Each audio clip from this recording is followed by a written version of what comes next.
I'm against Saudi Arabia holding the World Cup, but I'm specific in the reasons why I'm against it. Most people are being hypocritical and generalizing, saying human rights violations. Well, the US continuously does human rights violations and they're holding it. Various European countries do it, but they're still holding it. Now, you need to be specific as to why, and there's two reasons. One is a footballing reason, and one is a human rights reason. Actually, there's multiple human rights reasons for Saudi Arabia, but let's go into them. One of them is Saudi Arabia's involvement in the issues in Sudan, them stealing gold, just like the UAE is doing, their use of slave labor, particularly South Asian slave labor, in their construction, just like Qatar used South Asian slave labor in constructing their World Cup things. And then there's also just the way they treat Saudis. They evicted multiple people for these weird mega projects they're doing. They forced them out of their land. They harassed them. They threatened to kill them. There are some reports that some people were killed, but those were alleged. They forced nomadic peoples out of where they were staying and living so they could build these weird mega structures. They'll do the same when it comes to constructing brand new World Cup stadiums. That doesn't touch on their current regime's complicity in trying to normalize relations with Israel, MBS's clear lack of care about the Palestine issue when Saudi Arabia is supposed to be the largest, player in the area. So when you talk about human rights violations, you do need to be specific. That's why I liked when Gary Lineker was openly specific on he is against Qatar hosting World Cup because of the way they treated their laborers, because of the way they used South Asians as slaves. I agreed with that. But you need to be specific when you're criticizing Saudi Arabia if you're going for the human rights reasons. Now, for the footballing reasons, the biggest one is the pretty blatant fiddling FIFA did to make it so the 2034 World Cup went to Saudi Arabia to align with their goals to basically commercialize Saudi Arabia.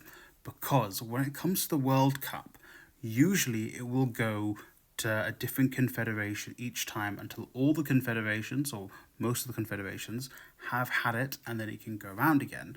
Normally the rule is you can't have the same two confederations within 3 World Cups. What is a confederation? Confederation is a collection of countries. So if you're in Europe, UEFA is your confederation. If you're in Asia, the Asian Football Confederation is your confederation. Hope that makes sense.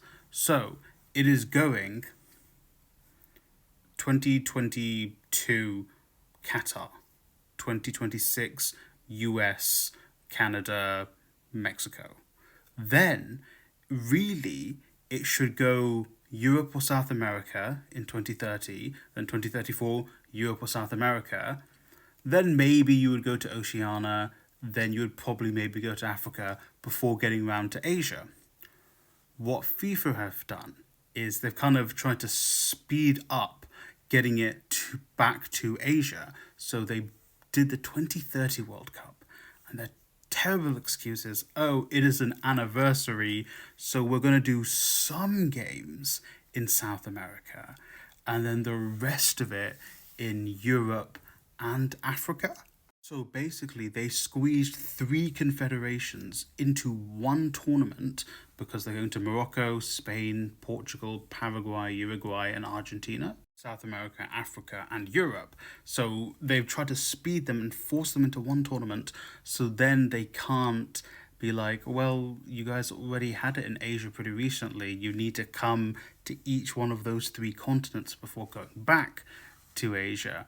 And the very clear corruption of FIFA, because if you don't know, FIFA is an incredibly corrupt organization. They keep getting done for corruption. And when a new guy comes in saying, get rid of the corruption, he is also corrupt. That is just the state of football. That is the footballing argument you need to make. That on top of just Saudi Arabia sports washing, but the sports washing also links to the human rights violations. So, be specific with the human rights violations aspect of your argument, because then you aren't being a hypocrite. Well, you're being less of one, because you should also be opposing the US, not just for what they're doing in Palestine. You can oppose them for their treatment of Americans. You can oppose them for their treatment of people in places like Guantanamo Bay.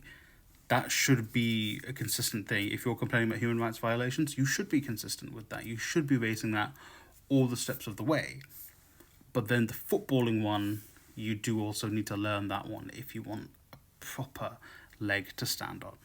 Yes, the human rights violations, in my opinion, are the most important ones and the biggest driver for why you should be opposing Saudi Arabia hosting it, but you should also be bringing that up for the United States. You should have been bringing it up during Brazil. Even, I was aware of people talking about it. You should have been bringing it up during Russia. You should have brought it up during Qatar, and then you also should be bringing it up during Saudi Arabia. Even the 2030 World Cup, you could probably talk about Argentina's widespread poverty because of their far right leadership. That could be one thing you could talk about. But you've got to be specific with your criticisms of Saudi Arabia, or else it just kind of falls flat. And then also do kind of learn up on the football aspect of it, because to be honest, people in Africa deserve to have a whole World Cup to themselves instead of just a couple games being played in Morocco. If you really wanted to celebrate the anniversary of the World Cup, you would have done the whole tournament in South America instead of, I think it's 4 games happening in South America in 2030. That's pretty disrespectful. And then you go back to Europe, because Europe has arguably, well, not even arguably, has the best footballing infrastructure. It is the powerhouse of football at the moment. It was previously South America, now it is Europe, and because the money's in Europe, it's going to continue to be in Europe. So, you need to understand, avoid the hypocrisy when it comes to the human rights violations, and then also understand footballing reasons why Saudi Arabia hosting the World Cup is bunk. It is definitely corruption. I'm sure there will be another FIFA documentary about corruption coming out down the line. 2030 sometime, there will be another big documentary accusing Gianni Infantino of corruption, and we'll all be like, okay, FIFA's still corrupt now in 2038 because footballing bodies are just corrupt, unfortunately.